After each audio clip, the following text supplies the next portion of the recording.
exactly with the correct amount. D20 Radio, your gamers roll. www.d20radio.com.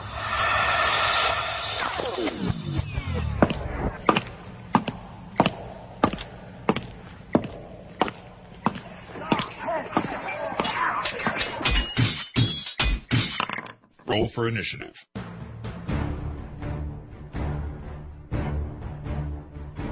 Hello, Gamer Nation, and welcome back to the Roll for Initiative podcast. This is episode number 4. I am your host, DM Vincent, along with another host, DM Jayson. Jayson, how you doing tonight? Hey, Vince, I'm doing great tonight. How are you? I'm doing fabulous. Well, it looks like we've had a couple episodes up, and we've got a lot of feedback, and what do you think so far?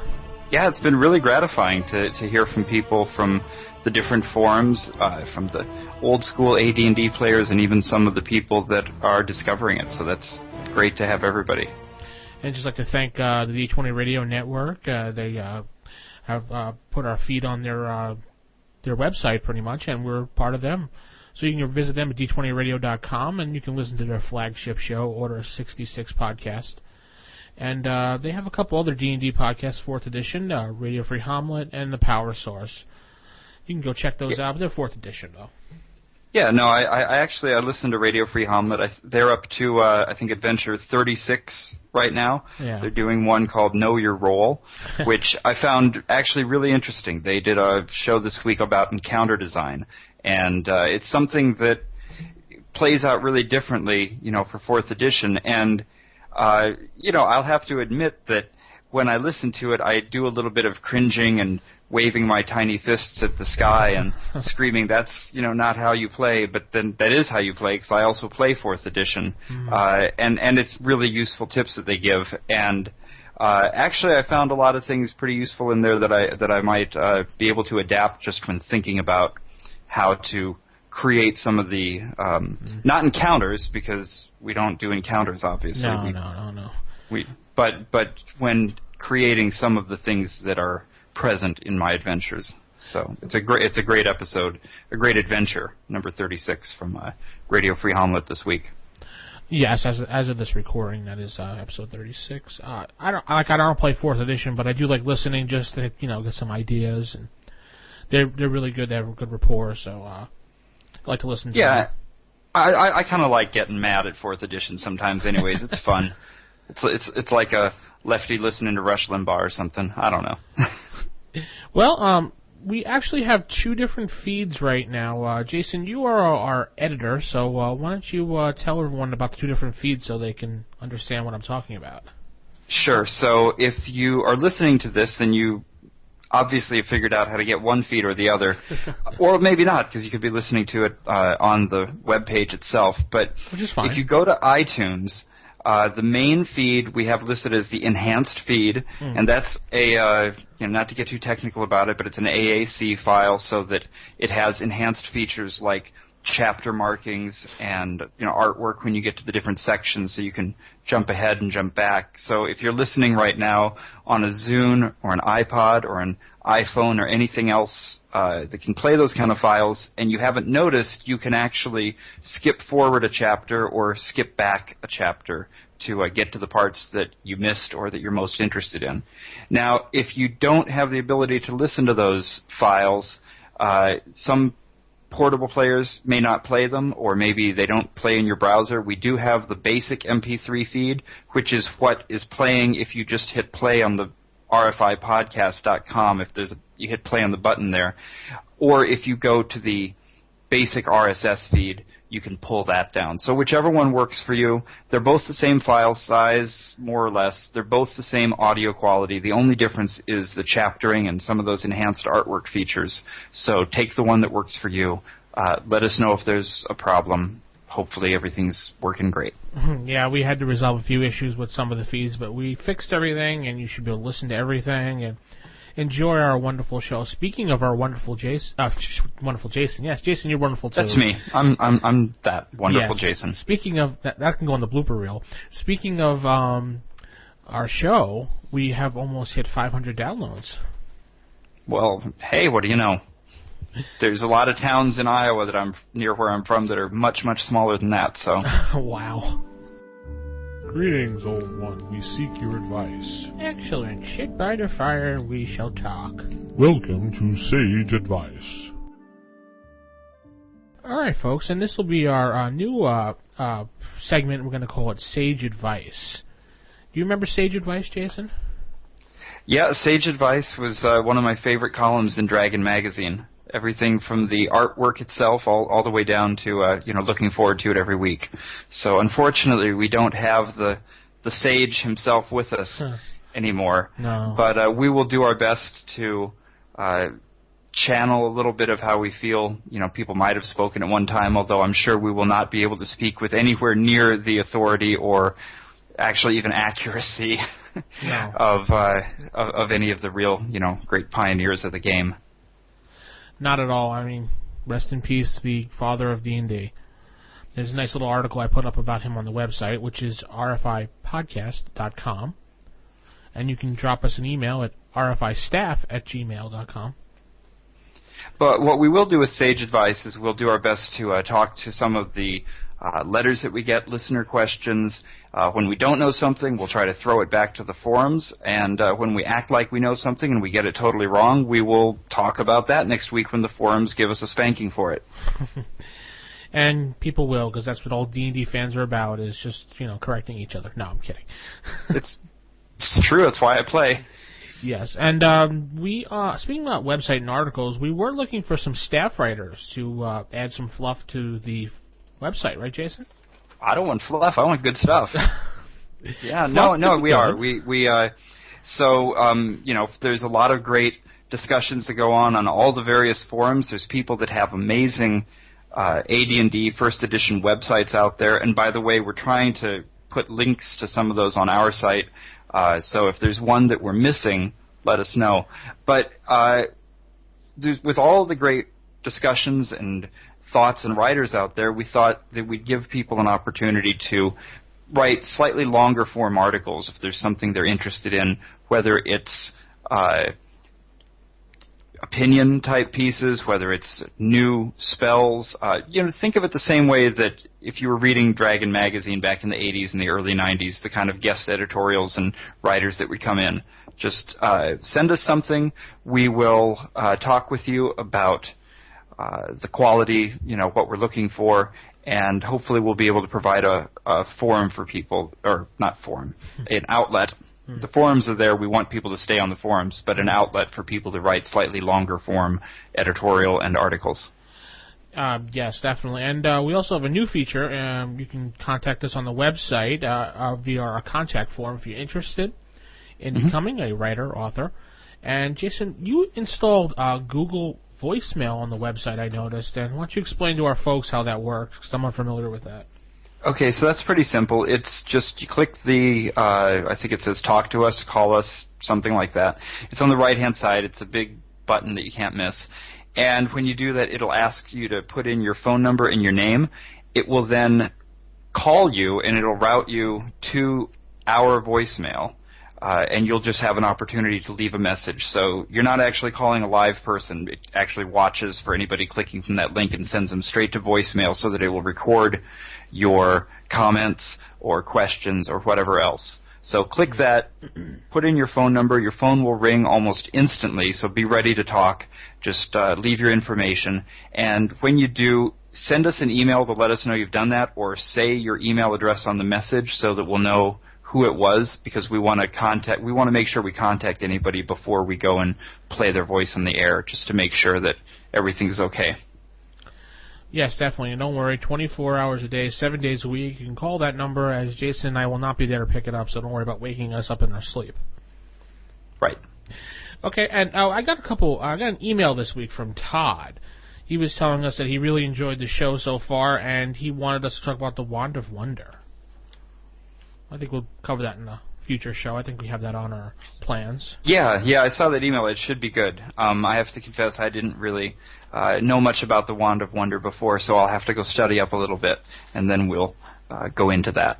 Wand of Wonder is lovely. Yeah, Todd, if you want to tell us anything specific that you're interested in about that let us know so that we don't just kind of go off the reservation on our own.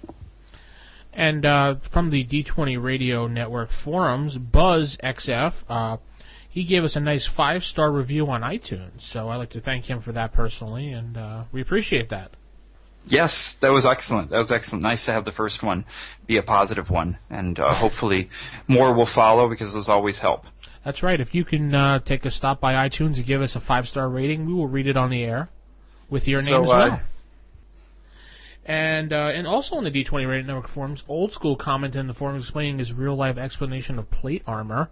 And yeah, how see, it's that's what I almost stepped on your feet over trying to get to, because I really, that's my favorite feedback we've gotten so far. Yeah, I saw you were all interested in that. Those links were excellent, and the video was great, too, that he had sent us. Yeah, so for anybody who didn't see it, basically he came in and talked about the difference between the myth of plate armor that most people think of, which is that a knight couldn't even get up off the ground if he fell off of his horse, and what it was really like. And he sent us a great video from a British documentary, I'm not sure which one it was, but showing somebody recreating what it was like to wear the sort of armor you would normally wear.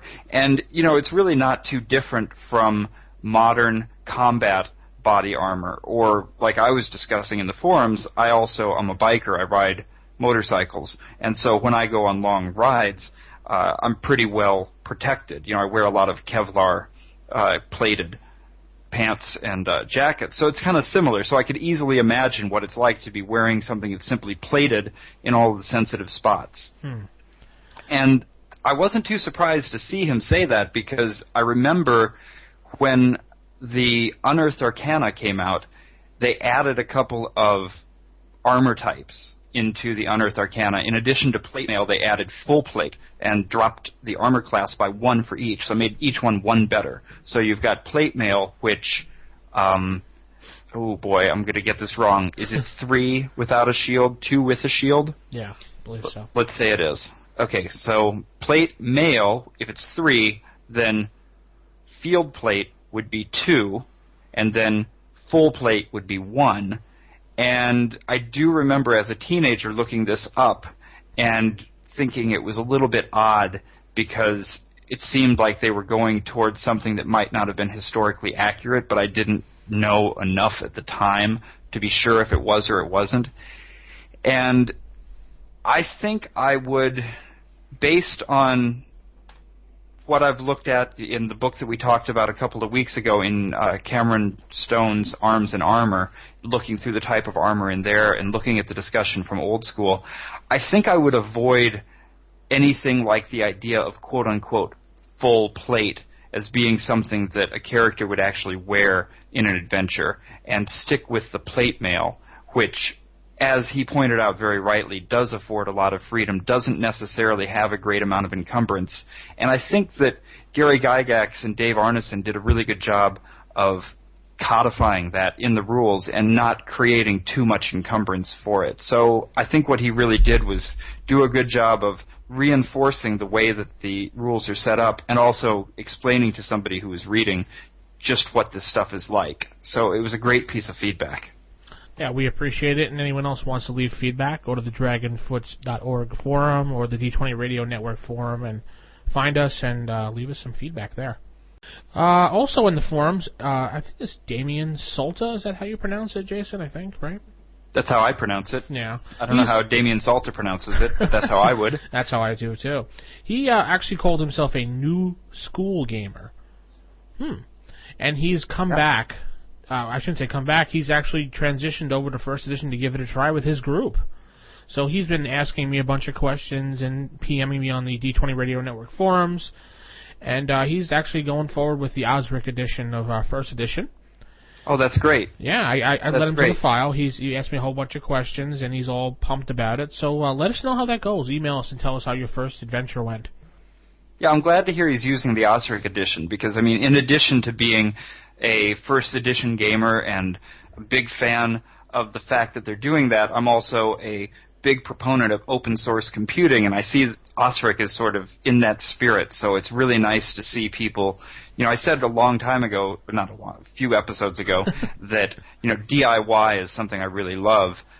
coming from being a punk and everything like that. So it's great to see people keeping that ethos alive, and that's what I think Osric really does. So I would love to hear how Damien Solta does with this, so please keep us informed, keep us up on how that goes. Definitely.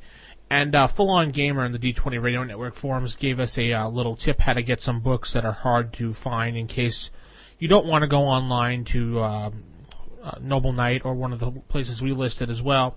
He has a little store called The Hobbit. It's in North Carolina. And they help all gamers from all around the United States and even out of the country as far as finding these printed books. He gave us a phone number and the address. I will give you the phone number, 910 area code 864-3155. Give them a call. They cater to gamers. Obviously, they're Eastern Standard Time hours, so anything after that, they'll be closed. It's a great tip. Thank you.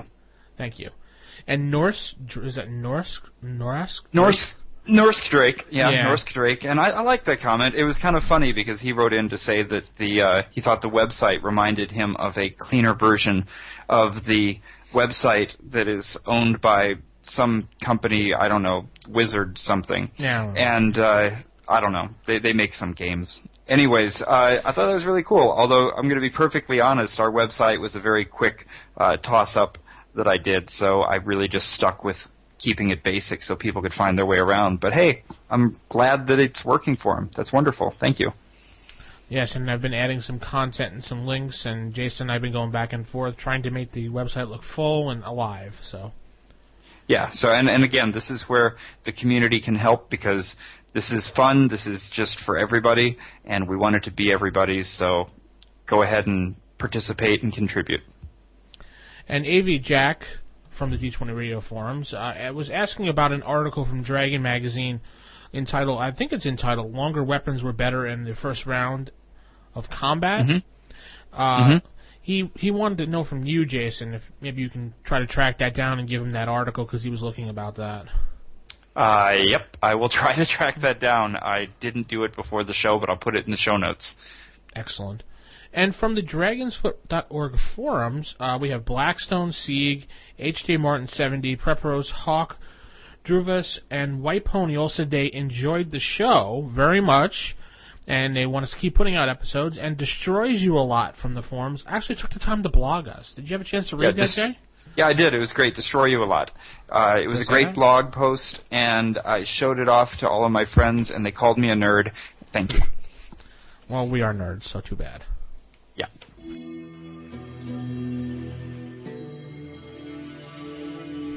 Feature 1. Okay, that's going to bring us into our feature segment this week for spell research. It's always been known that magic users, after a while, will always get tired of the spells that they have in their spell book, so eventually somebody's going to want to research a spell. And if you open your DMG guide, and that will tell you how to research a spell, but we will not read from the book verbatim because that's boring.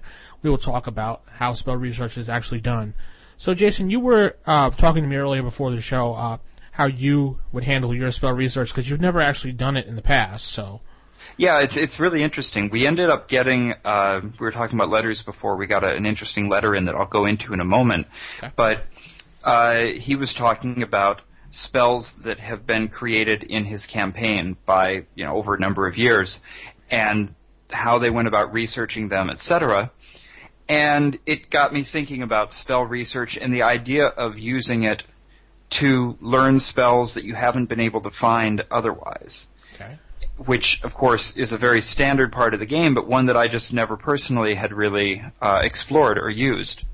So before I go into that, and like you said, we don't want to rehash too much of basic rules here, but I'll give just a quick overview, a reminder that for magic users, in order to cast a spell, they need to obviously be of high enough level to cast that spell. Right. They need to be of high enough intelligence to have learned the spell so that when they made their roll, they were successful and found out that that spell was something they could know.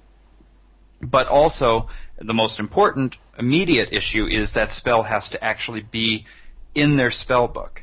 And magic users can have a little traveling spell book to take with them, or they can have their huge tome that's back in their library, wherever they keep that.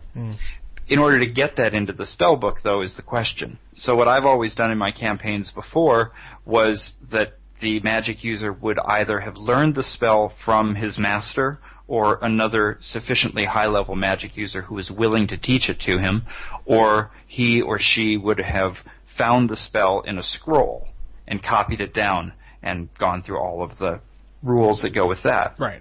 What's really interesting here is the idea of saying, I can't find that scroll, I can't find anybody who can teach me this spell, but I want to learn it. And the question is then, what do you do? How do you actually go about researching such a thing? So in the Dungeon Master's Guide, like you said on page 115, there's a whole section on spell research that describes how it's done, or mostly what it costs and those types of things.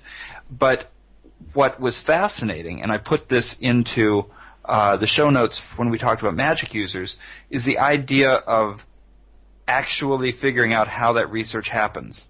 Okay. In, I don't know what year it was, but in Dragon number 82, Bruce Hurd wrote a great article called Spells Between the Covers, where he gives a lot of details. Well, it's called Details for Delving into Magical Research.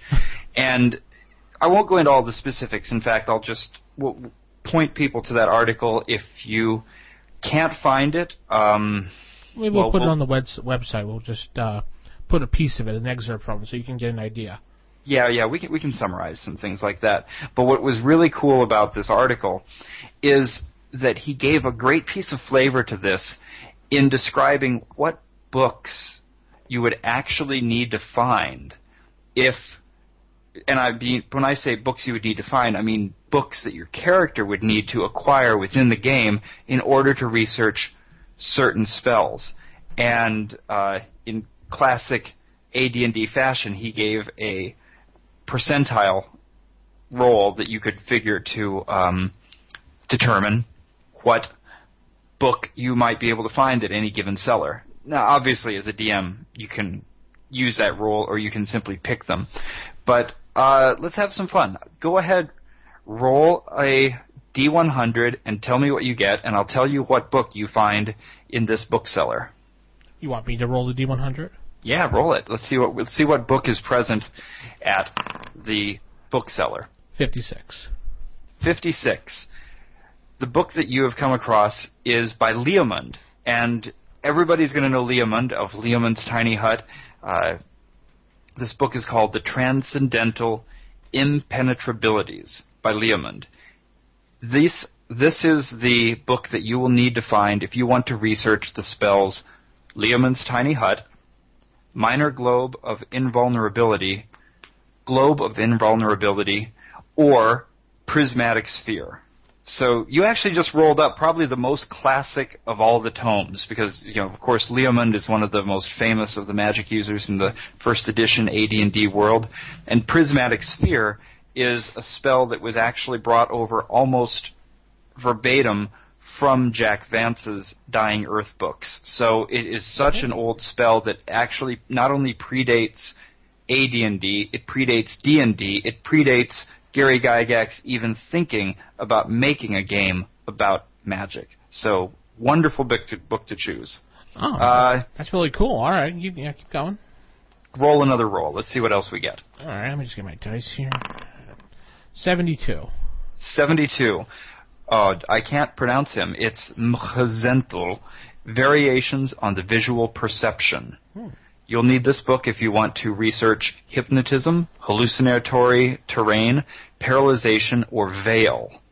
So you see we're getting kind of a theme going with each of these books. Now, these books, I should be really clear, finding this book does not mean that it has the spell in it. What these books are, and I'll just go into a couple of others. Roll. Let's roll for it. What else? Give me one more. One more roll? Okay, hold on a second. 31. 31. Legendary of Great Arms and Fabulous Heroes by Koss. Armor, phantom armor, stone skin, protection from normal missiles, shield, and force cage. So what these books are is they're arcane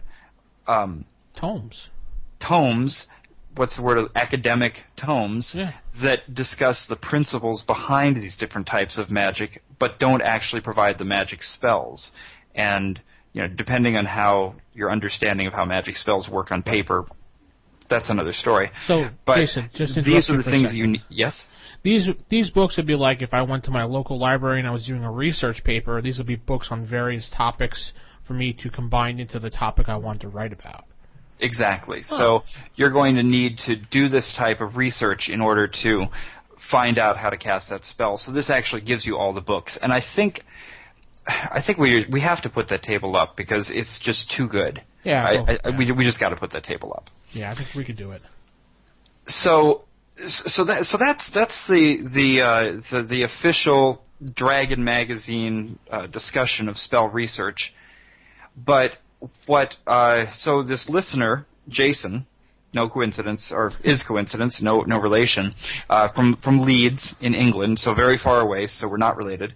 But he sent in a spell book of spells that have been created by the different members of his gaming group over the years. They've been gaming together for a number of years and have created a lot of really fascinating spells. So I thought I would just share two of them with our listeners. Okay, what's that first one? I think I will look on the list here. Native Tongue. That's kind of interesting. So let's start with that because it's a good low-level spell, and it goes into the next question, which is, I think, one of the more difficult and therefore fun parts of spell research as a DM or as a player is trying to determine what's level appropriate, because the Dungeon Master's Guide says that you need to be certain to do something level appropriate, but this is first edition AD&D, and they expect you as a player and as a DM to actually be able to think for yourself, so they don't spell it out in absolute Monopoly-style game instructions. So how do you do that? And I think this is a really good example.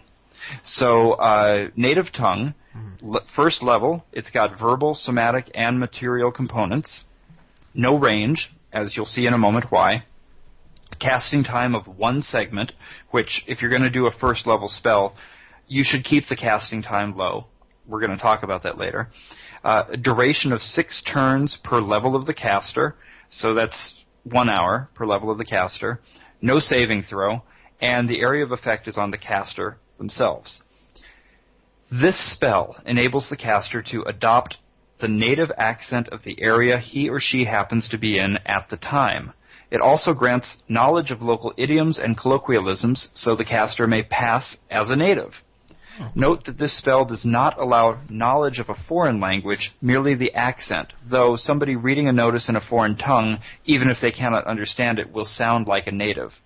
When coupled with a tongue spell, this spell does allow the caster to pass as a native speaker in a foreign country. The material component is a piece of a local, a hair, nail clipping, etc. So I love this spell, and I'm going to introduce it into our campaign. I'm going to find a way to have it on a scroll. You know, when I think of this spell, Jayson, I think of a best example I can think of this. Imagine yourself being in Hawaii, right? You're on the beach. You're there for the first time. Whatever. You cast this spell, it automatically gives you the local lore, and it gives you that accent and that. You don't really have they have their own language there, so to speak, in their own words. So this would give you that ability to pass as one of them, so they wouldn't be walking around calling you a haole. Yeah. So I think it was relevant for me to mention that Jayson, who sent this in, is from Leeds, because being from England makes a person much more aware of the variance in local idioms and accents, etc. I mean, obviously we have a wide number of accents here in America as well. Just listen to you and listen to me. We only live, an hour away from each other, but already you can hear our accents. But it's much more part of the culture and more obvious when you get over to the British Isles. Yeah. It raises really good points, though, within the game, because until I read this spell, I hadn't really thought about the idea of using local idioms and customs. You said lore. I don't think this one actually provides you with the ability to know any of the local lore, but you would know the colloquialisms. So, for example, if you were tossed into a part of East End London, you might know some of the Cockney rhyming slang. I mean, maybe that's embarrassing. I shouldn't even bring that up. But you know what I mean. You would know the types of things that people say and what they mean, though maybe not the lore. So, like Brooklyn? Like Brooklyn. There you go. All right. Yeah. What's also really good about it, aside from the fact that it brings into the game the whole idea of making sure that you're passing for a local as opposed to just speaking the language, right, is it brings in the idea of what do you do when you are speaking another language. So if you're using tongues and you go to the Pomarge and you are speaking with an orc in Orcish, how do you know that you're using the correct idioms, the correct flavor of Orcish?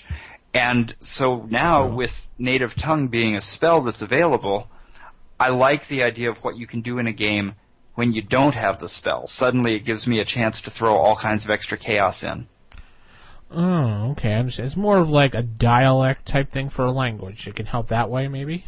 Maybe even all the way up to dialects, yes. All right. I don't know. I probably would not rule in a game that something as different as, say, a patois could be understood. But I would take it all the way to accents and idioms. And, of course, the other reason I wanted to bring this up is because it's a very good example of creating a level-appropriate spell. I think it's pretty easy to argue that this is appropriate for a first-level magic user spell. Oh, definitely. Yeah. I'm not sure I could really say, I couldn't quantify or codify what it takes to be second, third, fourth level. I'd really have to sit down and look at that, and I'd love to hear from people about their opinions on that or what kind of sources they have to back those up. There's probably some great discussions that have already happened in the forums that I just haven't found. Yeah, and if you have some spells that you've made up, just send it to us, rfistaff@gmail.com, so we can look them over.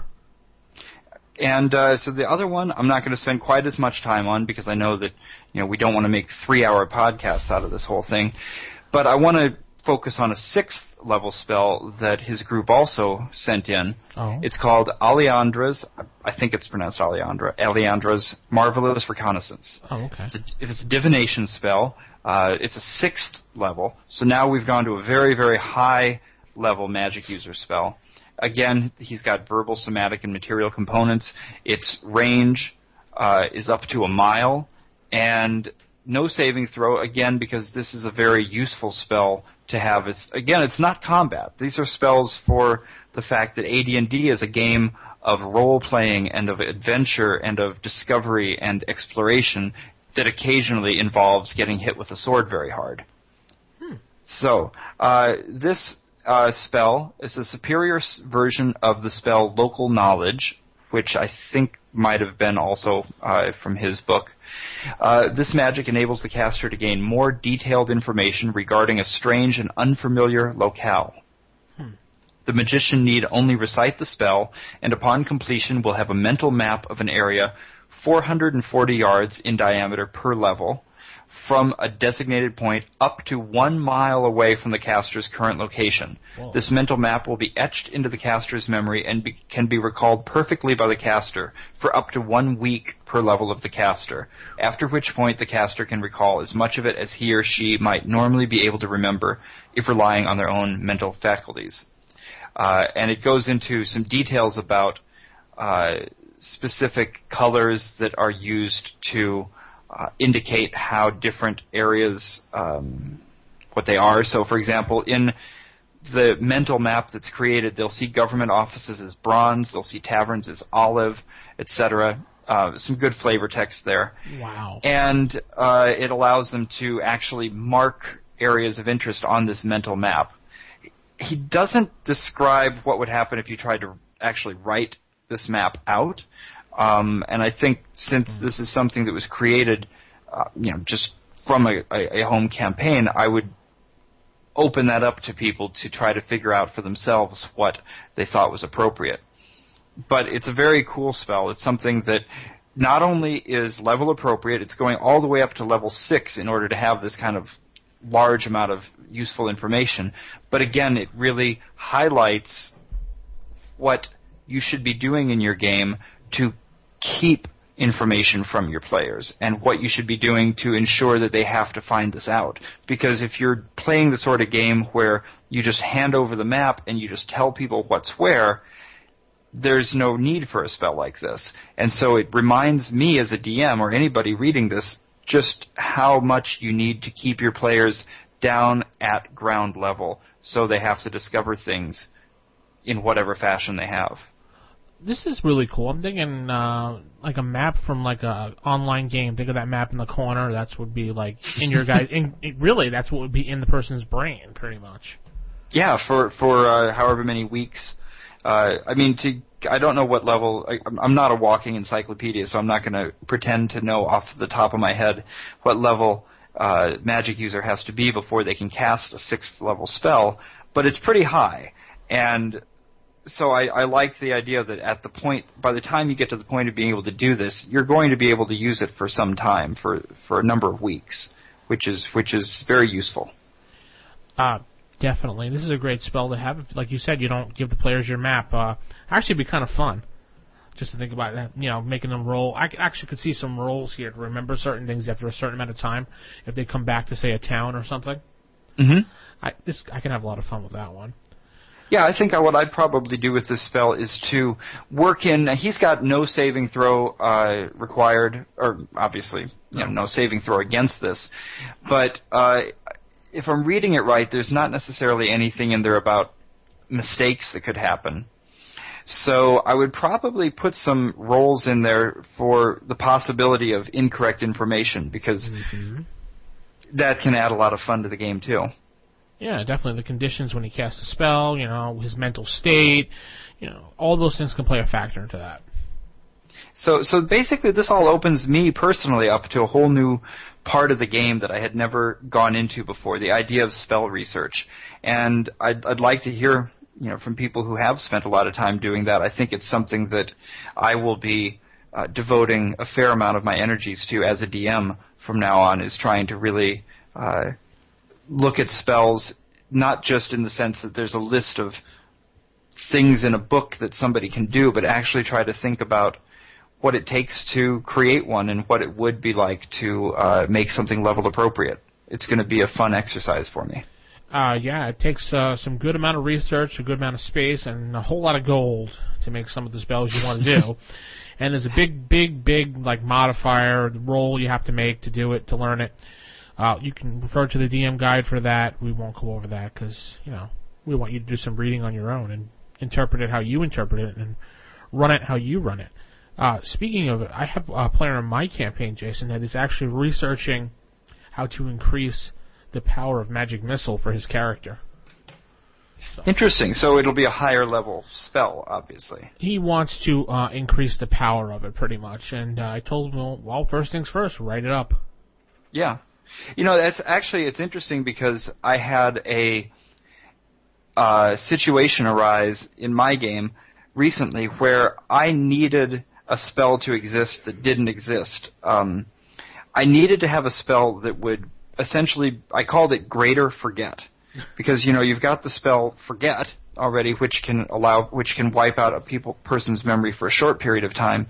But what was happening was we had to introduce a new PC into the game. We had a new player joining the group, and I was looking for a way to bring him in to the adventure.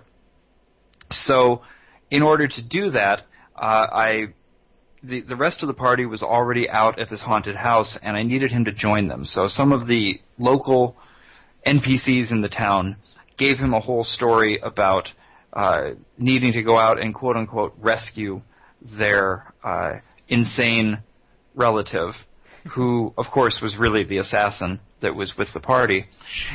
And to get him out there, so when they went out to do this, and they were basically trying to set up a whole situation that I won't go into, but when they got out there, one of the things that the NPC had to do was to figure out how to make some sort of excuses for what was going on, and it simply was going to be too difficult to try to weave a very, very intricate story. So her plan was to actually wipe the memories of all of the PCs so they would forget everything that they had learned so far, so she would be able to essentially get the assassin out of there, take them away from this, keep them from ever learning what was going on.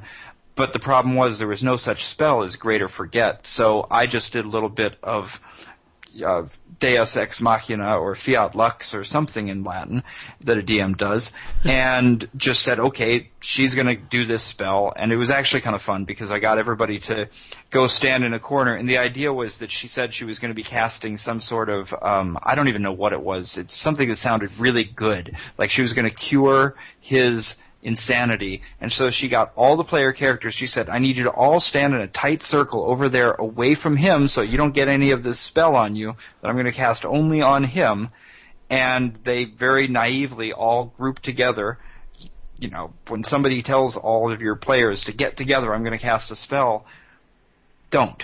Just don't. Your DM is messing with you. And I was messing with them, and of course at that point she cast Greater Forget, and they forgot everything they'd known so far. Looking back now, what I would say, what level of spell would that have been? Was it realistic? Did it fit in? And those types of things. So this is a wonderful tool for me now to start doing. Huh. All right, well, we'll have to look into that a little bit more. I want to hear what you have to say, rfistaff@gmail.com. That's going to wrap up the spell research for this week, so let us know what you think. Suddenly, your torch goes out. You fumble around the darkness to relight your torch. When you do, you look up and see the Creature Feature Theater. Whoa, it's alive. We're back on the Creature Feature Theater. Great to be back in here, Jason. What do you think? Creature Feature Theater is one of my favorite. I really like what you picked this week. Yeah, I was doing some research this week doing our show notes, and I found this perfect creature. If you take out your Dragon magazine from 1980, Dragon number 44. Okay, let me go get that. All right. I've got it.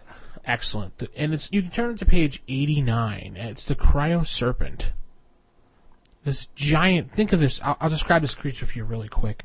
This giant frost snake. I mean, huge. Think of if you've ever seen Lair of the White Worm, which if you were a goth in the 80s, you had to see, so I expect you to have seen it. It reminds me of that a little bit. It's 50 feet long, and I believe that's, 5 foot in diameter? I can't see. Sure, that. yeah, Yes. maybe. Yes, it is. Yes, 5 in diameter. 5 feet in diameter. It has an armor class of 1. Its hit dice is actually a 12, so it's a high-level creature. Yeah, this is good, because we haven't been talking about enough high-level stuff, and I'm glad to do that. And this creature is not going to be something you're throwing against your first-level characters, because you'll just munch them up and that'll be the end of your campaign. Yeah, I mean, although, like we said before, you don't have to be level appropriate, so if they're stupid enough to go somewhere that this creature's likely to be, hey, total party kill.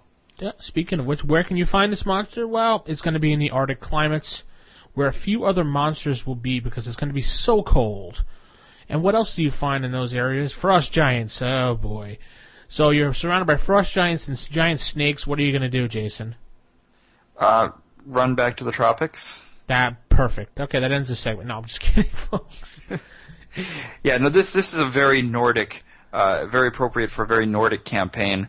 And if you're coming up against a creature like this, you also are going to be thinking about things like night versus day, what time of the year it is, because one of the features of this particular monster is its aversion to light. So if you're up in, if you're playing on a world that's on a globe, because maybe you've decided to play on a flat Earth, I'm going to talk about that when we get to the library. Mm-hmm. But if you're playing on a globe that does have similar features to the Earth and has white nights and has black days, I guess. I don't really know what the opposite of white nights is.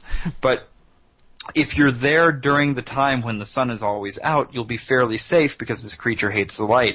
But if you're there during the time when it's almost always night, you're in a lot of danger if there's a cryoserpent around. This cryoserpent is a high intelligence creature, which means depending on how you run your games, maybe it might be able to communicate with the players. It may not. Yeah, it'll be human or better than human. Yeah. It doesn't have any psionic ability, so you have to decide, is it going to have a language that the characters can speak? I don't know if the article went into its language at all. Did it? No, it didn't, but it does follow the rule of chaotic evil alignment, so we assume that it probably could speak the chaotic evil alignment tongue. We assume. Yeah, I don't know. I mean, I don't really play the alignment languages that way. Actually, I don't play the alignment languages because I think they're bunk, honestly. Well, I mean, I understand bunko. That's cool. Okay. I understand the concept behind them is similar to a thieves' camp, etc. But for me, for my game, I think that alignment languages they're stretching. I was going to say they're stretching reality and believability too much, like a magic missile doesn't. But you know what I mean. But what I probably would do is treat it similar to how you treat dragons in terms of the kind of language that they can speak. And I would not have. We said tropics versus Arctic. I would not have a party that was based, say, in a very tropical land like the Sea Princes or something, know its language unless they had an awfully good reason for having that kind of lore in their party. Well, I usually think of the alignment languages as like caveman talk. Just basic grunts and basic hand signals, though the snake doesn't have hands, but you get the idea. So if you've got caveman talk, which cavemen are speaking the good and which ones are speaking the evil? The ones with the brown fur on them. Yeah. I can't think of any rationale for chaotic good language that works in my vision of the world. Well, that's probably the reason why they no longer continued that when they went on with the further editions. But I still enjoy using it once in a while. Well, what are some of the ways? I mean, not to get too much off the cryoserpent, but what are some of the ways that you've used alignment language in your game? I've used like hand signals, and I've described it as he's speaking a foreign tongue, and like you understand every other word, and sometimes I'll write things out, and I'll like pre-write all these things out in case they have to, which sometimes screws up because if you don't know what the players are going to ask, you're screwed. But sometimes you can write certain things out, like you understand him hissing the following, and you jumble the words up, and that's how I'd probably handle that. So maybe you're treating it a little bit like secret Masonic rites or something. Yeah. Okay. Definitely. Yeah. I mean, I can accept that reasoning. I'm still not going to use it. That's fine. But anyway, so the cryoserpent. What special attacks does he have, Jay? So the cryoserpent. This is pretty scary. The special attacks are very magical, and they're spell-like powers. That doesn't mean that they're spells, and I'd have to go into a little bit more reading on here to see exactly what that means in terms of saving versus spells or having magic resistance. But the special attacks, first of all, they have a lot to do with Autoluke's freezing sphere. So if the cryoserpent extends its tongue and touches water with it, it can freeze the surface solid to a depth, I'm reading here, to a depth of 6 inches over an area of 12,000 square feet. And if you're already in a freezing area, it's just going to stay that way. If you're in if the local temperature is above the freezing point, then it'll last for 12 rounds. But what this is particularly fearsome for is if you're in a ship and the cryoserpent comes near your ship, it can freeze all of the water around it and just hold you in place. Nice. The second thing that it can do is to fire a beam or a ray of cold 120 feet long and 1 foot wide. It does 48 points of damage if you fail your save. Oh, there's your save. Save versus spell. They use it most commonly against white dragons, it says, and Remoraz.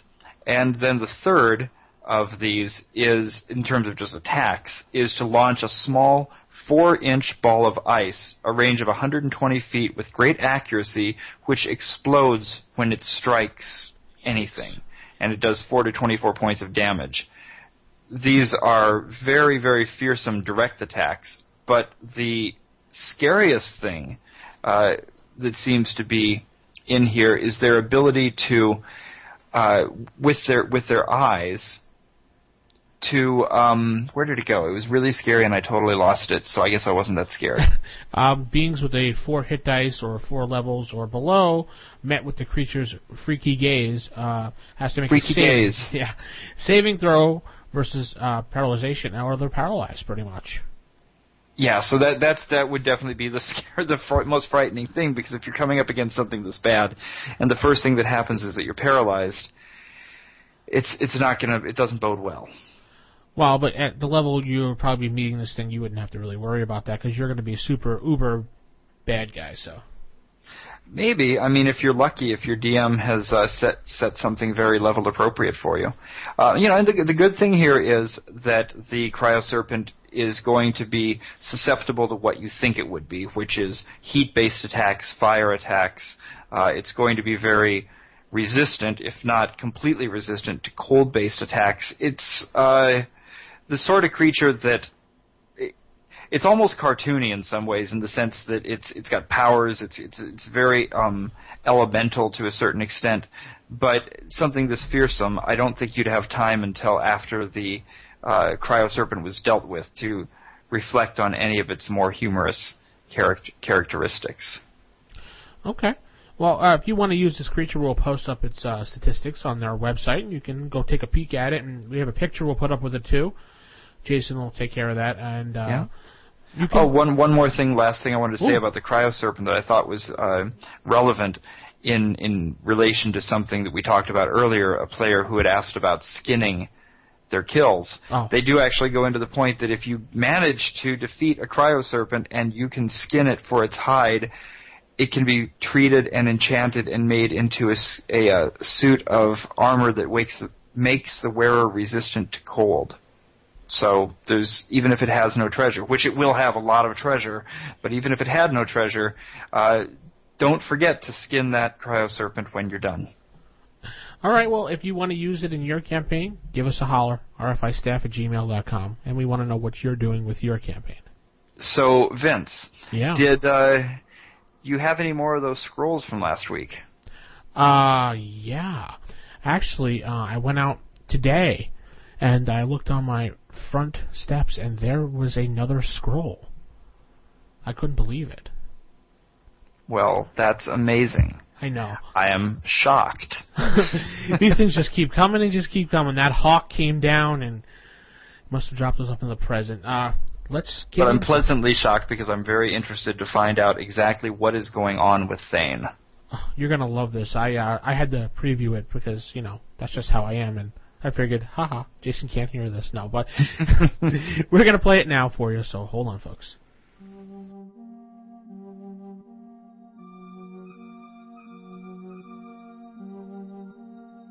The morning was gray but warm. There were no towns known for many miles to the north. The unsettled coast promises no safety without weeks of travel. To the west, this land is bordered by the Sus Forest, where elves are known to live. Orcs and goblins earned their hatred long before the arrival of men. I decide to head west until I have the forest in view, and only then turn north toward the object of my quest. For 3 days I traverse an empty land. I move as fast as I can without exhausting myself. At times, I felt myself followed, yet I saw no one. I lit no fire so that my passage would likely go unnoticed. This land, with care, could be fertile, and here and there I saw evidence that it was once cultivated. A ruined wall here, denoting an old farm now overgrown, or a dwelling abandoned for what looked like a century or more. A faint air of tragedy hovered over the landscape. On the 4th day, my luck changed. The thin wood that had slowly enveloped the country opened up. The land sloped gently down toward a broad stream. In its crook was a farmhouse. I decided to approach. As I passed the fields, I saw that though they were fertile and productive, those closest to the wood were overgrown with weeds. It seemed this farm was wanting for labor. The fields closest to the house were still tended. I stopped at a polite distance and hailed. At length, a young man poked his head out the window. He said nothing, but stared at me grimly, and I let him hold me in his gaze. He asked if the lords had sent me, and whether I had word of his sister's fate. I told him I was from far away, and sought shelter and provision, and knew nothing of this land or its lords, but I could see he felt I was honest. He came to the door and invited me to sit with him. By his movement, I could see he had recently suffered a wound. He told me his name, Deneb. He was perhaps 20. He soon warmed to me and seemed well pleased to have a guest from afar. I saw on his mantle a wood carving with a red drop of blood depicted. It cast a foul presence over the room, and I knew it to be a holy symbol. I asked after it, and he said it was the sign of his lords and their God. He was bitter towards his lords. And although this is a common complaint amongst the peasantry in many lands, I inquired after them. I said I would expect that on the frontier he should have some sort of protection. He poured a draught for us both, and looked at me with eyes weary for one so young. I asked him, with some presumption, "Where are the clerics? Where is the local militia?" So he explained. In the time of his grandparents, the land had been prosperous and secure. But the orcs from the south pressed them, and the lords, through some dark art, had lost the trust of the elves, on whom these men relied. In desperation, the lords had made common cause with some renegade goblins. They tolerated their settlement in the hills to the west. By arousing the goblins against the orcs from the south, the lords were able to hold on to their land, but the lot of the peasantry turned grim. The goblins were cruel. The lords discouraged the use of arms among men, so they could grow food for the goblins. Now and then, people disappeared, and the goblins were blamed. Soon, the remains of the militia could only do their best to keep the goblins at bay. Yet the lords still took the fruit of their labors and turned it over to the goblins. No one knew if the orcs to the south were still a threat. The lords seemed satisfied to have both men and goblins at their service. It was rumored that in their towers the lords practiced evil rites to sanctify the blood that was spilled between goblins and men. Deneb's father had been in the militia, but both his father and mother had died of plague some years ago. I knew there was no need to ask after the local clerics and why they did not stop the plague. Deneb's story was not finished, but he lapsed into a silence that felt like a spell was cast on us. He had not spoken again of his sister, but it was clear to me she had been taken recently, and no help was expected from the lords. The sun was setting, and darkness was creeping into the window. I turned to the fireplace and mantle, and I remembered at last what I had learned early in my education at the Temple of Heronius. The meaning of the blood symbol came to me. It was that of Erithnol the Many. The war between men and goblins was his holy work, and their suffering his power. The presence of the blood symbol in the room revolted me. Deneb saw that I was looking at it. I felt the fear he had been living under, and put my hand to my chest and Athanasius' bolt of silver. Our eyes met again. He shuffled to a chest and drew from it a weapon, the short sword that his father had, from his time in the militia in the waning days of the safety of men in these lands. The air was thick with Deneb's bitterness. I rose and put my hand on his shoulder.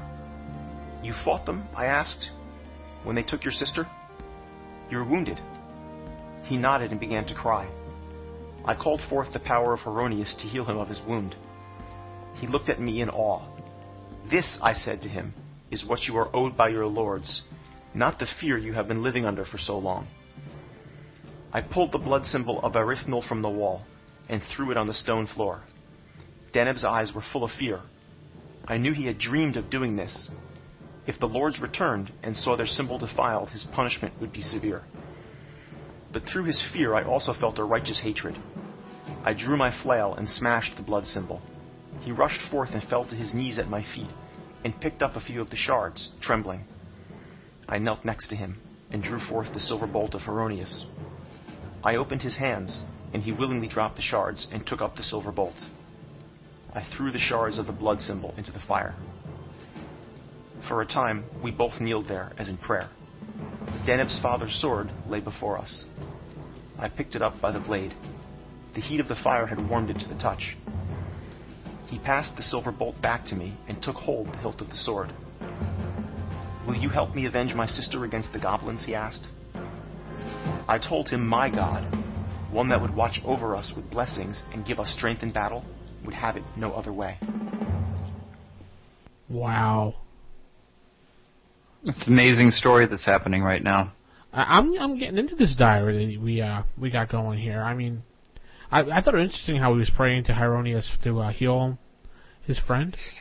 Yeah, it's a really good example of how, what a cleric's role is in this world, in this AD&D world, to not only to be a part of the party that is there to, be the traveling Band-Aid, but really to be out there proselytizing on behalf of his religion through the things that he does. If you notice in the story that Deneb, the young boy, was surprised at the idea that a cleric even did healing, because in his land it was, what did he say? Erythanol the Many was the one that was worshipped, and he's, as I remember from Greyhawk, he is a god of slaughter, and so his clerics are not going to be out there healing the populace. So just by showing that young boy the difference between what a good deity and an evil deity was like, was something that brought him into his thrall. So I expect that we will see the two of them off on some adventures. I'm looking forward to hearing what's going to happen next time, but you know what? You're going to have to stay tuned to find out. Even you, Jayson, are going to have to stay tuned to find out, too. I will indeed. Welcome to Playing Tips. Wow, this will bring us to our player tips segment. And what's this segment going to be about? Well, Wish Lady, grant me a wish. All about wish spells. Casting your wish. Classic. Yeah, so I was doing a lot of reading up on this, because the wish spell is one that sounds, from the description, like it could be a game changer, literally. Like it could be a campaign changer. But in reading some of the different things that people talked about and talking to different players, I really saw the different ways that people treat wishes. Now, there's two different forms of wish, of course. There's not just the wish. There's another spell, isn't there? Limited wish? Yeah, limited wish. So do you want to kind of go into the difference between those a little bit before we go on to the other parts of casting a wish? No, they're going to have to flip open the book and find out for themselves. No, I'm just kidding. I like being mean sometimes, I'm sorry. No, limited wish is not going to give you the full ability of the wish, and is a lower level spell. It's not really going to be a campaign changer, but it will do some minor things. Like, a limited wish will definitely alter some of the future, but nothing major in the future. It might, depending on your DM, maybe you can boost your statistics very temporarily. It might get you out of a situation as if you're stuck in a room. Things like that. Nothing really major for a limited wish. Now, going on to the wish, that's where the trouble starts. How do you handle a wish? I know personally from my campaigns, and I can speak from experience from the past, I used to love this spell. Mm-hmm. Sitting around the table, me and my friends, when we ever got wish spells, it was like, oh, one of those type of things. Mm-hmm. So, and we had a stickler DM. I mean, when I was growing up, I had the world's, I have to classify him, and I will classify him as this, the world's greatest DM. The guy's name was Joe, and like me and my friends used to say, he was the D&D god. He came down from the heavens to teach us D&D, and this guy was amazing at D&D. Like, every time we played, we were captivated, because this guy never used a module. Every adventure was from his mind, and he would just keep us captivated. When he gave us wish spells, he was a stickler. Speaking of stickler spotlights, we'll cover that later, but he was a big stickler with wish spells. He had us think of a lawyer. I think of a lawyer. He was a big-time lawyer when it comes to this. So if we wished for something, he would put a twist to it. Well, you didn't say this word, or you didn't say that word. I remember one time we were trying to get out of a situation where we had this dragon had us trapped in this cavern, and one of my friends wished, I wished that we were out of this cavern. So he just grinned and said, okay, well, now you're in you're dangling from a rope below is a pit full of spikes. He did things like that to us. That's a really classic way to use wishes. I haven't really used them much in my campaigns, probably because I'm not the D&D god, that Joe was. But I think it's a really good way to do it, and it's one of the most fun ways, even for the players, to go through the classic literary moment of being granted a wish and then having that wish interpreted in the most literal way possible. Well, he figured the wish is one of the most powerful items you can have inside the game, so he figured if you're not going to be perfect 100% clear about it, then you're going to get the twist of fate, as he called it. So one of the things I thought was really interesting about it was that, or a thing that I hadn't thought about, was as I listened to different people talking about how they'd used wishes and raising questions, one of the questions that somebody came up with was, if you wish for a magic item, where does it come from? Mm-hmm. And I was about to dive into that from a just mental perspective, just thinking about it. But then another point came up which completely invalidated that and made me realize that something I will never do in my campaign is allow somebody to wish for a magic item. And the point this person raised was that there are some things that you can create which actually require a wish spell as part of creating it. And I'm going to pronounce this wrong, but the golem, somebody wrote in and told me I pronounced it wrong. I think it's golem. Yeah. The golem, it feels weird. I'm going to say golem, and then they can just yell at me later. Anyways, if you're creating a golem, one of the things you need is a wish spell. So if you actually were able to use a wish spell to create things, then why wouldn't you just wish for a golem in the first place?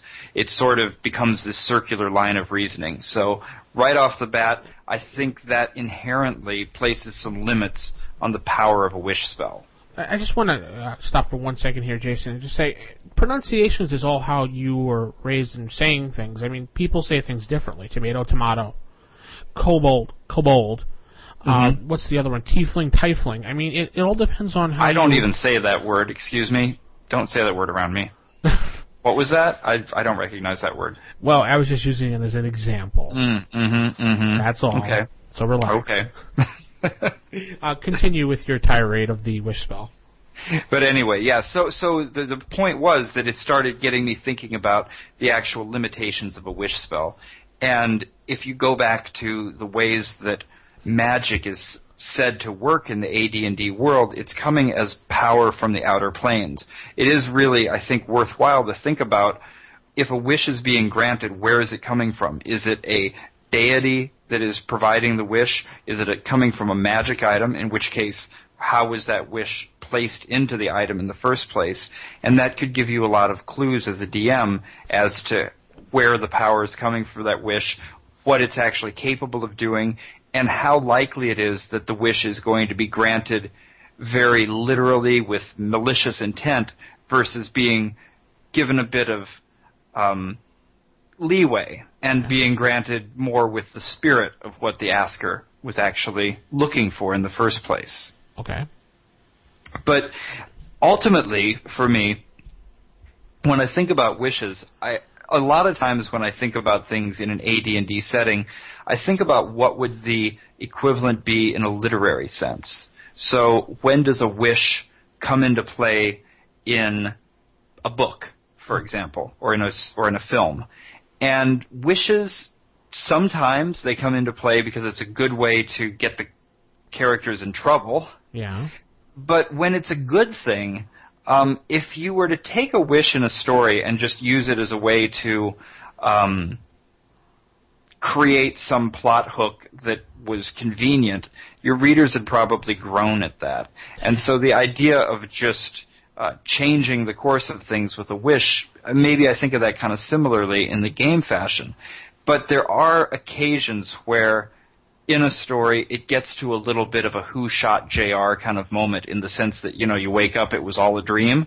And I hope I didn't spoil that for anybody that's been in a coma since the 1970s. But the closest example I could think of right off the top of my head was in a book that I'm going to talk about in the library called Night Watch, where it's not a wish that happens, but essentially it gets to a point in the story where there is such massive tragedy about to occur, and really as a reader you've loved these characters for a long time and you don't want it to happen to them either, that some magic occurs that it's not a wish in the book, but it's sort of similar to how a wish is used in the game.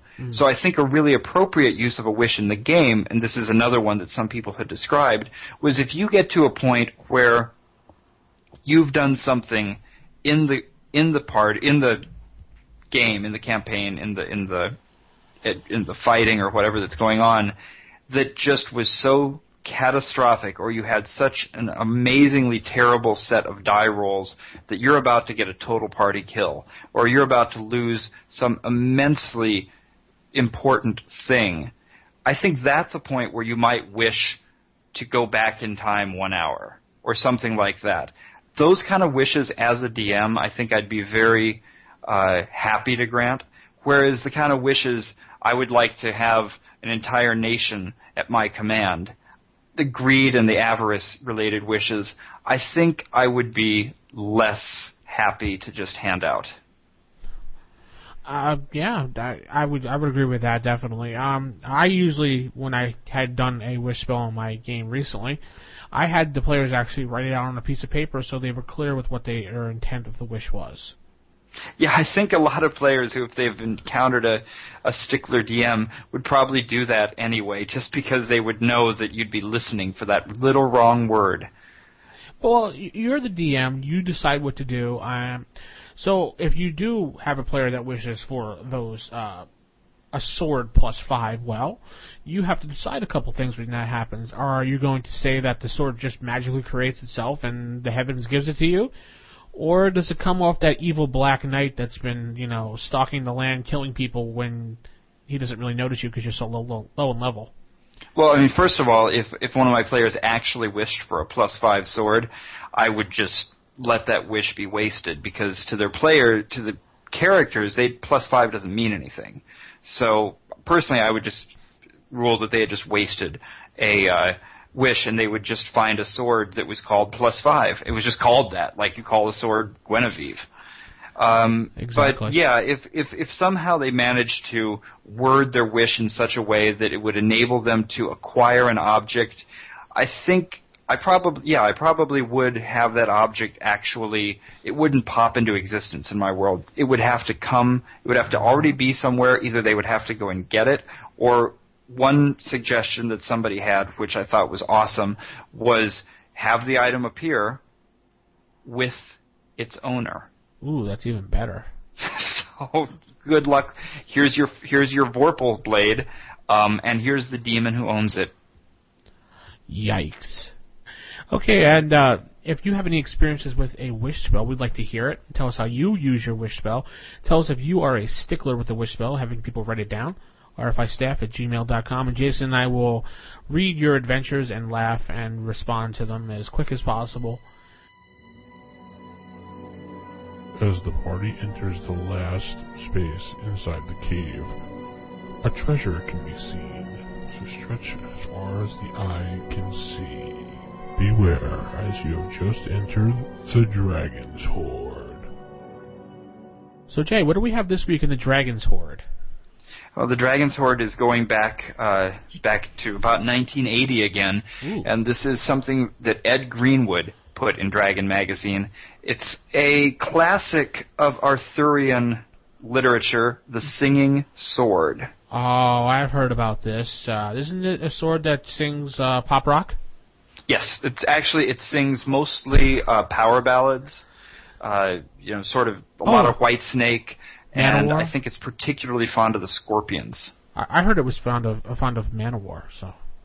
It depends which singing sword you get. Yeah. No, the Singing Sword is an awesome one because it's a classic moment of power and fun. It's a silver bastard sword or hand and a half sword. Just the classic sort of sword that you'll see in the sword and sorcery legends, where you can carry it with one hand, carry it with two hands, etc. And what is special about it, of course, is that when it's drawn from its scabbard, it will sing constantly and loudly. It does a lot of good things. It's +3 sword.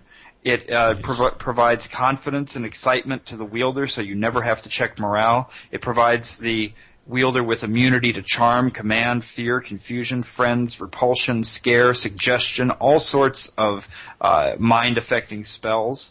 It can shrill a shrieker. It can negate a harpy's harp. The singing is while it's pretty hard to be subtle when you draw this, it certainly has a lot of positive effects. The negative side of it, of course, is that it's very easy to counter simply with a silence spell. You could also, if this is where bards come into play, a bard can actually counter its effects simply by playing a counter harmony. And people have to make a saving throw, otherwise they will fall to a suggestion spell of equal type. The sword's, the person who bears the sword. Yeah, it says here, any intelligent creatures, that's up to 2 hit dice, will be entranced by this. So the Singing Sword, I think this would be an ideal treasure if you are playing in a campaign with some very theatrical people.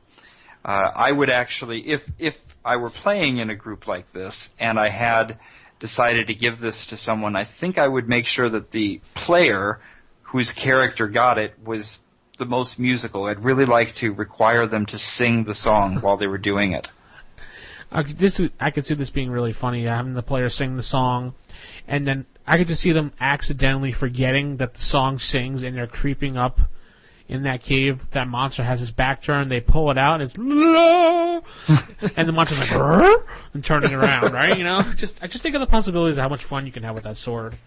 Oh man, there's a Bugs Bunny cartoon of where Bugs Bunny and King Arthur's court, and the singing sword in that is the singing sword that I would probably try to go find a sound sample of to keep while this was going on. Oh, awesome. The best thing I think I would do with a singing sword, though, is in terms of when the party first finds it. It would definitely be somewhere that they would need to be very, very quiet, so that when they find this treasure, if they go ahead and pull it out of the scabbard at that moment, it would ruin everything they had just tried to sneak around for. All around, this sword is going to be a lot of fun. It should give you some good laughs, and definitely, like Jason said, have your player act out some of the things. Could be fun. Try it. See what happens. Give us an email. So hopefully someone will use the singing sword and let us know how it is. rfistaff@gmail.com.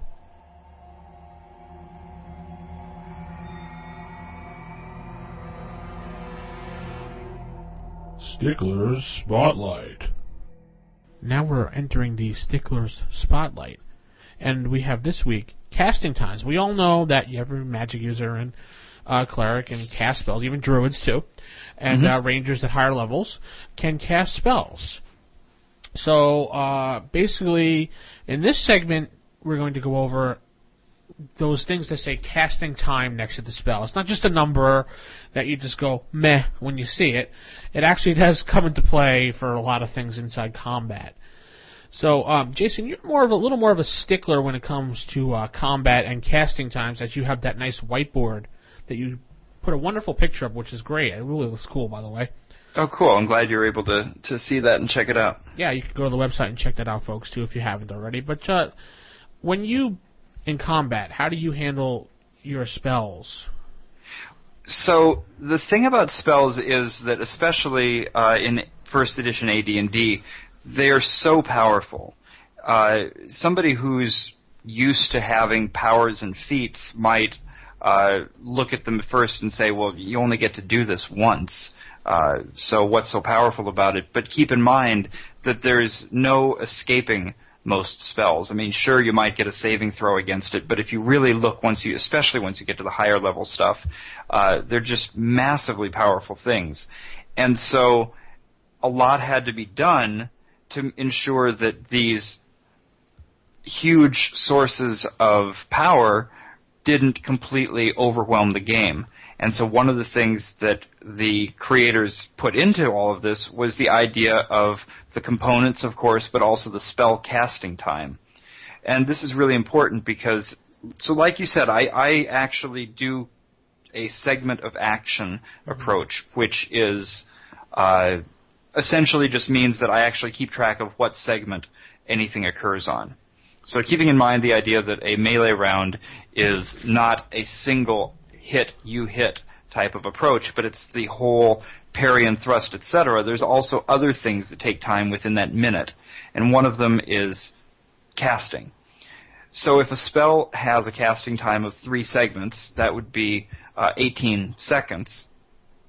And that means that that's the time that the spellcaster has to go through all of the somatic motions, the hand motions that they're doing. If there's a material component, it's consumed during that time. If there is a verbal component. I think there's almost always a verbal component. That's how long it takes to actually say the words of the spell. And that's a very dangerous time for the spellcaster, because if they're interrupted during that casting, then they're going to be unable to complete the spell, and they will lose it for the day.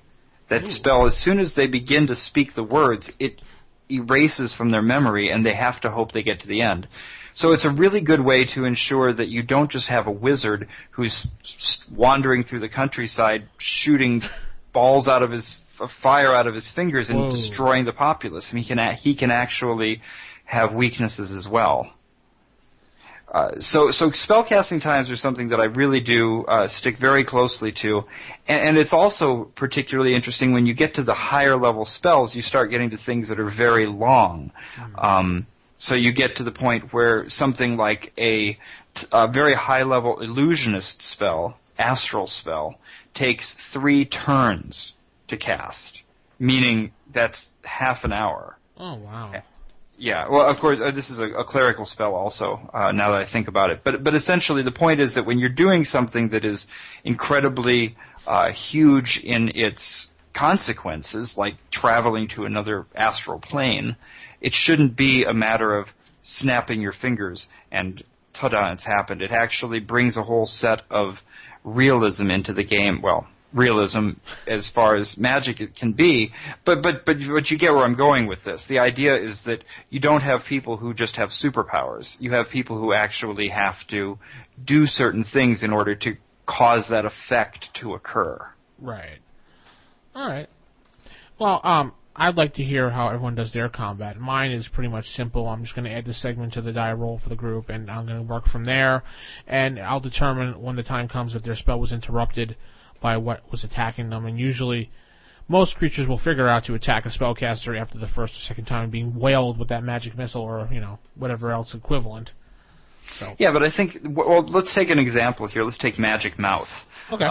Which I actually would have to flip to quickly to find out the complete details of it. But so I'm looking for the casting time on this while we speak, but I won't bother. But the point is that Magic Mouth allows you to enchant some area with the ability to cause a voice to emanate from that object. And if a magic user decides during combat that they're going to use that spell, and I can think of a lot of reasons to do it. You could use it for a simple distraction. You could use it to try to actually convince the other party, the monsters, to do something in particular. I can think of casting Magic Mouth on one of the actual monsters so that you sow discord within the party, sort of like Jayson and the Argonauts with the dragon's teeth. Right. So if you're going to do something like that, you not only have to know how long it's going to take to cast the spell as to whether it can be interrupted or not, but you'll want to know exactly where during that round of combat the Magic Mouth started to speak. So you would want to know the actual casting time as well as what segment it actually began on so that you'd know whether it affected anything that those monsters were doing during that round. That's interesting. Also, I'm thinking about Magic Mouth. Speaking of that spell, I'm thinking like your party's running away from a bunch of guards. You're about, a couple steps ahead of them. You have your mage cast a spell, Magic Mouth, on the wall just to distract the guards for enough time for you guys to get away. But, since you're in the middle of a run, sequence, combat thing, that's when this is going to come into play. Mm-hmm. Yeah, it's a great example. I'm looking at another one right now, Ice Storm, which takes 4 segments to cast. So if you need to create an ice storm, I mean, that has both practical or combat uses in lots of different ways. And so the moment that the ice actually starts to fall, I think is pretty important to what happens in the round. So I would encourage anybody not to forsake casting times or to play it fast and loose, but to actually try to keep track of where these things are happening, because it can add a whole nother level to to what's actually going on. Now, when you play your segments, Jayson, let's take that Ice Storm, for example, 4 segments, right? Mm-hmm. Now, let's say that your spellcaster starts casting it, and boom, the party's fighting, boom, boom, and then when I'm killing the creature, and then boom, it goes to his segment. Do you let him waste the spell, or do you give him the opportunity to negate it so he doesn't lose it? No, absolutely. If he, whatever the players declare they're going to do during that round is what they're going to do during that round. So the whole idea of initiative is just those little bits of luck as to, well, I mean, they're luck that are obviously affected by other things that can affect your initiative. But if you begin to swing a sword, it's very similar to if you begin to cast a spell, you really don't get a chance to catch yourself and go, oh, I see that he's dead now, I'm going to not bother trying to do this. And that's really, to me, the big advantage of doing a combat system where everybody announces their intentions before you roll the initiative, because it keeps people from getting into that kind of chess mode where they're moving pieces around square by square and they're carefully trying to decide what action they're going to do based on, what happened in the other person's turn. Because if you allow a person to do that, then what you start doing is you start getting into a version of combat where it literally is taking turns. True. So I think it's much more important that that everything is kind of happening at once, so that way it's not really so much a question of waiting to see what the Knoll's going to do, as it is a question of seeing whether you manage to get your action in before he did. And the last thing I'll say about it is that it counterbalances one of the inherent issues with a tabletop role-playing game, which is that you can't actually have everything happen in real time because the players are taking time to think about what it is that they want to do, to describe what they're doing, to look up rules, all those kind of things, which, it's part of the fun. But if you're doing that, you need to somehow keep it from turning into a complete chess game. So by playing it this way, you get some of the unpredictability and the sort of action that you would get from a real time, which of course, you could play a video game, you could go LARPing, but if you're playing first edition AD&D, that's not what you're here for. You're here to play a tabletop role-playing game. But by doing it this way, you actually manage to keep that excitement and that back and forth of a real combat situation. Well, the reason why I had brought that up and asked, because my former DM, Mr. Joe, God of DMs, actually gave us a chance to save the spell because we knew how crappy most of us played, so he gave us a chance. He started it, and this is kind of interesting because this is his own homebrew rule, and you don't have to use it, and you can say it's stupid or whatever, not you personally, people out there. He started at 30% chance, and depending on the spell level, he minus 2% from it. So if you rolled underneath that percent modifier, you had a chance to save the spell. That was his method. I think that's a pretty realistic, or not realistic, but reasonable rule to have. I mean, maybe you could base it on dexterity, or you could, or something like that. So. Yeah, I don't know exactly how I'd play it, and ultimately the goal of the game is to be having the most fun that you can. Yeah. So if it's something that makes the game more fun, then yeah, I can see a reason for it. But I definitely wouldn't just automatically say, well, that he's dead already, so do you want to not cast the spell? True, but I just it's a good optional rule for first edition for your campaign. If you guys have any optional rules for yourself, give us an email and we will look them over and comment on them.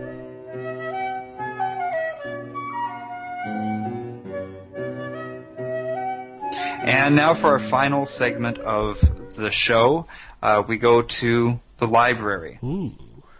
Yeah, and this week in the library, I already sort of intimated to the fact that I was going to talk about Night Watch, but what I wanted to talk about this time was not just one book, but a whole world. Oh. So, we talked before, you and I think you said that you haven't jumped into the Discworld. yet. No, not at all, really. So the Discworld is a series of, so far, 37 novels that have been around.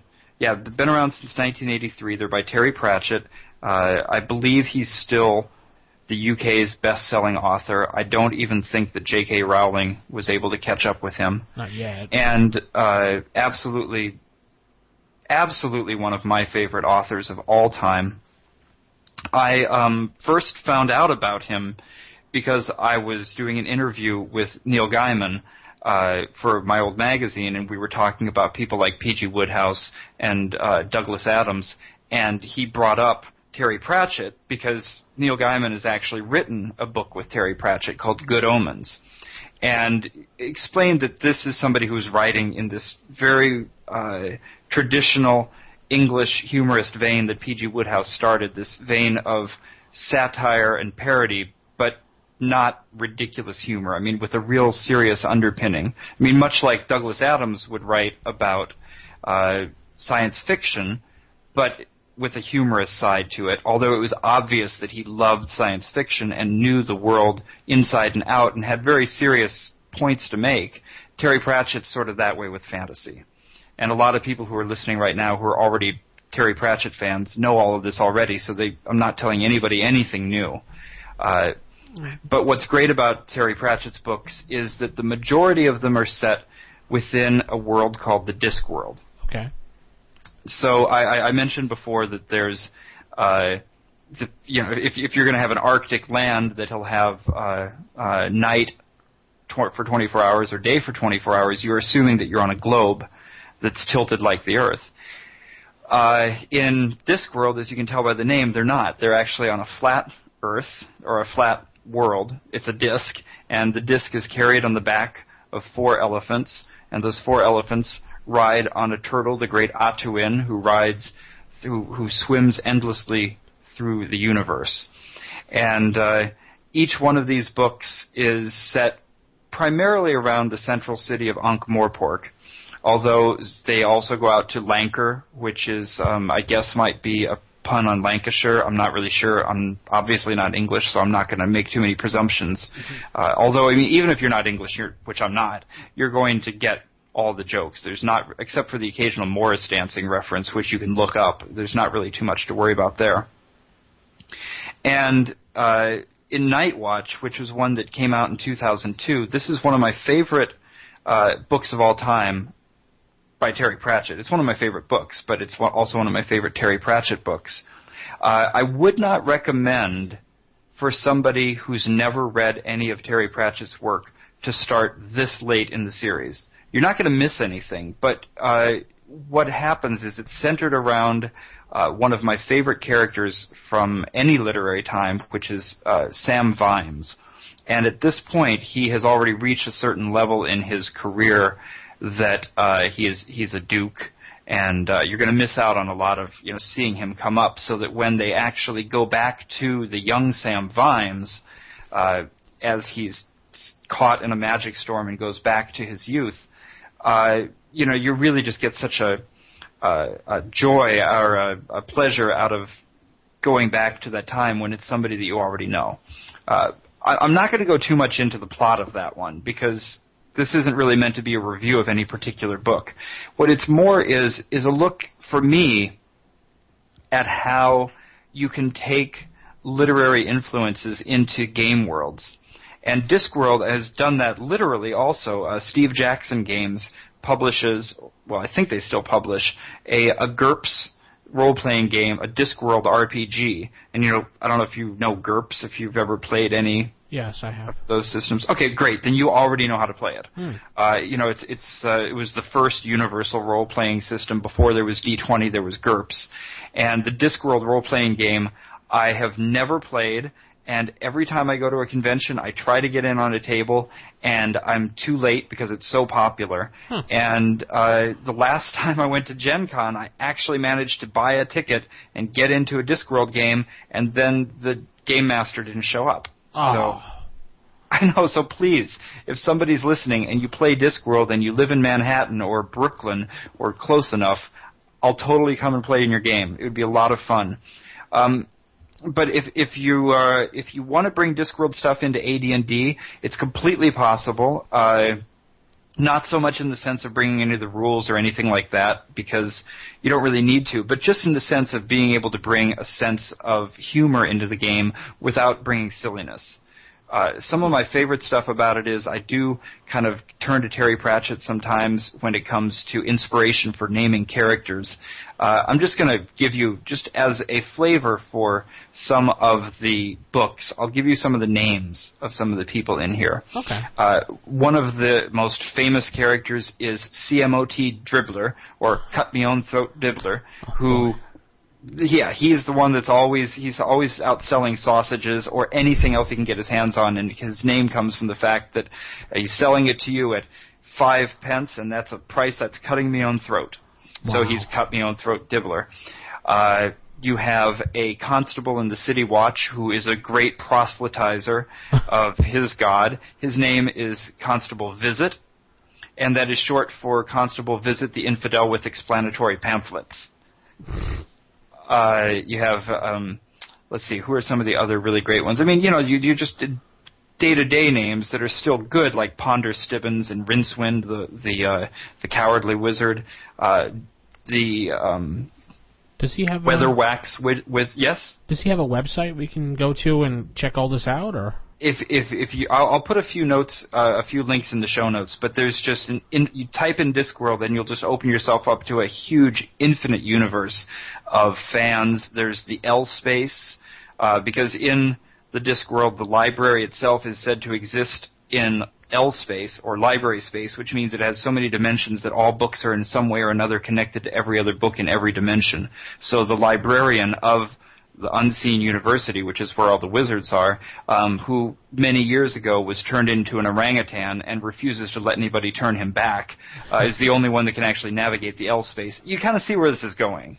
Now, is this in any relation to the PlayStation game that came out many years ago? I actually don't know. I'm a terrible video game player. Oh. I lose at Pong, so I've never owned a PlayStation. It might be. So I'd like to find out. There have been a number of movies. There's been a radio series done of it. There have been some kind of not-so-good animated series based on it. I didn't like them as much. But recently there's been some great made-for-television movies getting released over in the UK with some actors that I'm a big fan of, including Nigel Planer from The Young Ones. So, if it's something that if you enjoy the fun side of fantasy and the humor side of it, it's a world that you're not really going to ever get tired of or ever run out of space in. Okay, so 5 out of how many stars? Wouldn't even ascribe stars to this. It would be unfair to the stars. So Jayson gives it a undetermined amount of stars. Pick it up and you decide for yourself. If you have read this book, or are reading this book, or would like to read this book, and you're glancing at it, tell us what you think. rfistaff@gmail.com. Well, Jay, you know what this means? We're wrapping up another show.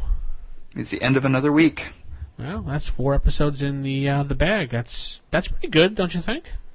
That's excellent. I'm glad that we've been able to make it this far, and I think we'll keep on going for quite a while. Well, thanks everybody who's encouraged us.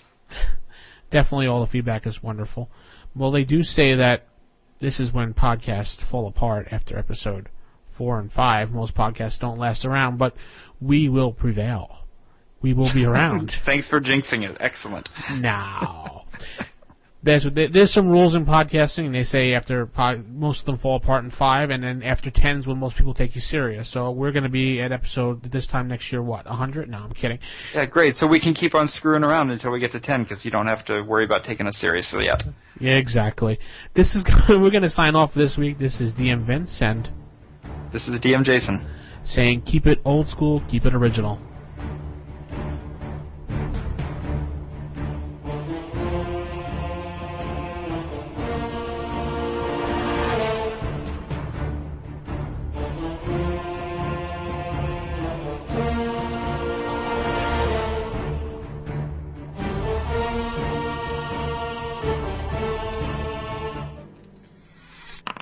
Roll for initiative.